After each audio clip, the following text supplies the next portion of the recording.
sejahtera bagi kita semua. Terima kasih atas kesempatan yang telah diberikan.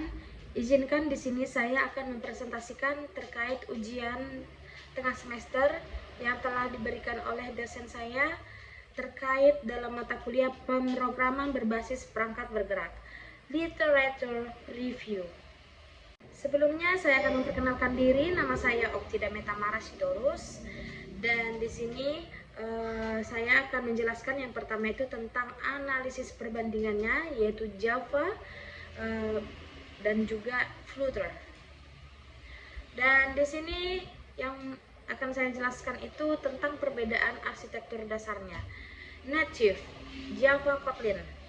Pengembangan native berinteraksi langsung dengan komponen OS melalui Android Runtime. Dan UI dibangun dengan menggunakan OEM, Original Equipment Manufacturer, widgets bawaan sehingga tampilan akan konsisten dengan standar OS Android, namun sangat bergantung pada versi OS perangkat pengguna. Dan kemudian Flutter, Dart.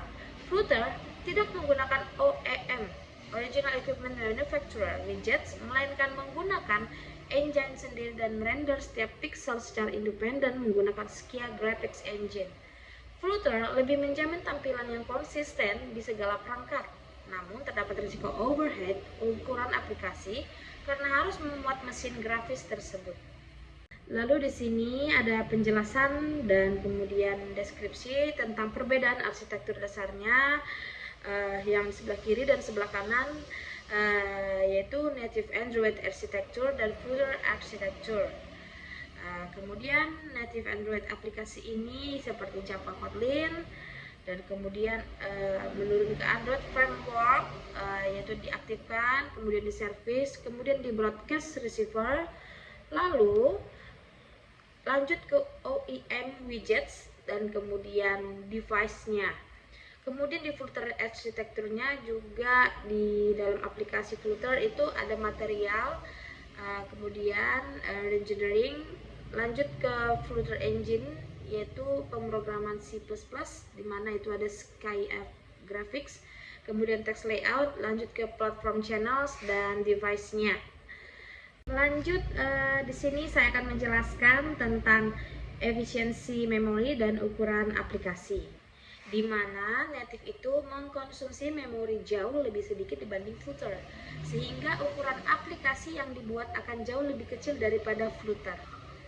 Dan kemudian di Flutter tersendiri performanya hampir mendekati native, yaitu stabil di 60 fps. Selain itu, Flutter memiliki isolate Dart untuk manajemen thread yang efisien.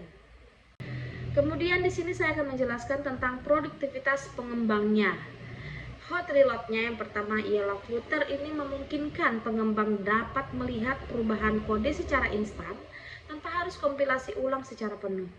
Kemudian null safety, di mana Kotlin lebih aman karena terdapat fitur keamanan tipe data null safety yang sangat kuat sehingga mengurangi potensi crash karena kesalahan referensi null yang umum di Java. Dan yang terakhir adalah interoperabilitas, di mana Kotlin dapat berjalan berdampingan dengan kode Java lama sehingga memudahkan migrasi bertahap bagi perusahaan yang telah memiliki basis kode Java Android yang besar. Lanjut di sini saya akan menjelaskan tentang tantangan integrasi hardware, di mana Android native ini dapat diakses langsung ke API (Application Programming Interface), di mana hardware tanpa memerlukan lapisan tambahan sehingga ideal untuk aplikasi yang sangat bergantung pada sensor seperti kamera, Bluetooth, NFC, dan lain-lain.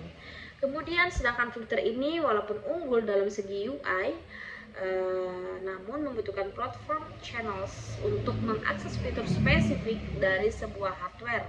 Selain itu, pengembang juga tetap harus menulis kode native Kotlin untuk Android atau Swift untuk iOS agar Dart bisa berkomunikasi dengan sistem operasi.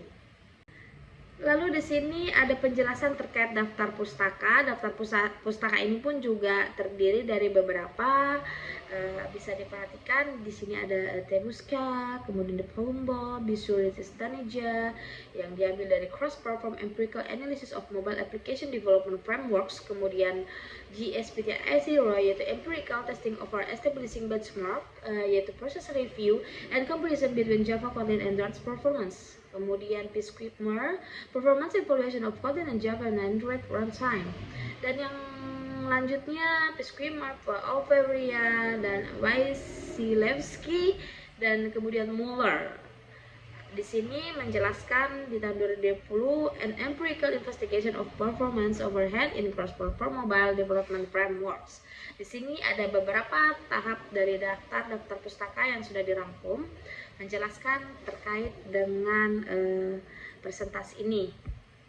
Baik, selanjutnya saya akan menjelaskan tentang literatur review, yaitu jurnal tentang perkembangan teknologi perangkat mobile Android and iOS, yaitu preferensinya yaitu pengguna dan fitur, di mana Khan dan Nanda Gopal tahun 2023 berdasarkan survei kuantitatif terhadap 72 responden menggunakan kuesioner online dan analisis T-square. Mayoritas responden lebih memilih Android dibandingkan iOS. Kemudian hasil tersebut berkaitan erat dengan faktor kebiasaan serta pertimbangan harga dan fitur yang ditawarkan, dan di mana fitur ini yang dimiliki Android dinilai lebih fleksibel dan cocok untuk mayoritas preferensi penggunanya dibandingkan dengan sistem yang tertutup yang dimiliki oleh iOS. Lalu kemudian di keamanan dan inovasi terbuka, di mana di sini penjelasan oleh Ransew di tahun 2024 dan Navintino dan kawan-kawannya di tahun 2025. Di mana ini Android memiliki sifat open source yang dapat membantu perkembangan inovasi secara tepat, AI, IoT, dan cloud. Namun, karena sifatnya yang terbuka, membuat kerentanan terhadap malware menjadi lebih tinggi jika tidak dikelola dengan baik. Sedangkan iOS memiliki sistem yang sangat tertutup dengan verifikasi App Store yang sangat ketat, sehingga tingkat keamanan dan privasi yang ditawarkan itu sangat lebih tinggi. Lalu selanjutnya saya akan menjelaskan di sini tentang tren perkembangan terkini, di mana Dart and Firebase ini yaitu bahasa pemrograman Dart dan platform Firebase mendominasi pengembangan aplikasi modern mulai periode 2022 sampai saat ini.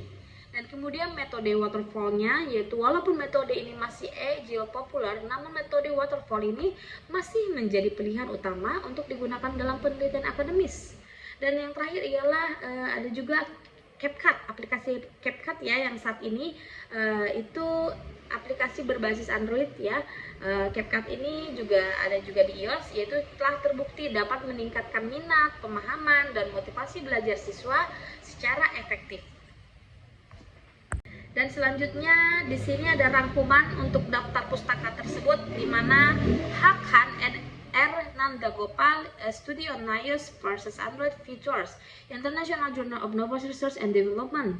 Dan kemudian O.O. Ransew O.S. Asandre tentang Innovation in Android Mobile Computing, A Review of Best Practice and Emerging Technologies. Kemudian F.F. Navintino yang menjelaskan tentang tinjauan literatur, perbandingan sistem keamanan pada aplikasi Android dan iOS. Kemudian Estefani tentang analisis pendekatan dan platform pengembangan aplikasi mobile, yaitu sebuah tinjauan literatur sistematis. Dan yang terakhir ialah N.P. Rahmatilla dan Renita mengembangkan media pembelajaran berbasis Android menggunakan aplikasi CapCut pada pembelajaran pendidikan Pancasila di sekolah dasarnya. Baik, yang terakhir di sini saya akan merangkum dan menyimpulkan bahwasanya Android ini akan terus mendominasi perangkat mobile karena inovasi AI dan fleksibilitasnya, sedangkan cross-platform footer menjadi standar baru efisiensi pengembangan aplikasi modern. Walaupun begitu, pengembangan natif tetap tidak akan tergantikan untuk menciptakan aplikasi dengan performa maksimal dan akses sistem yang mendalam. Baiklah, di ujung akhir video presentasi ini saya berterima kasih banyak kepada dosen saya, dan apabila ada kata-kata dan kesalahan saya mohon maaf jika ada kesalahan, dan terima kasih.